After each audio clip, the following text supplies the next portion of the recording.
வாழ்த்துவாங்க.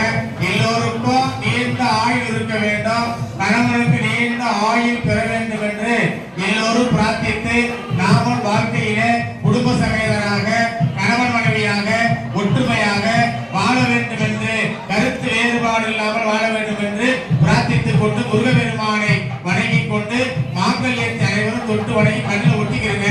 அதான் சிறப்பு. அப்படிப்பட்ட வெற்றிவேல் முருகனுக்கு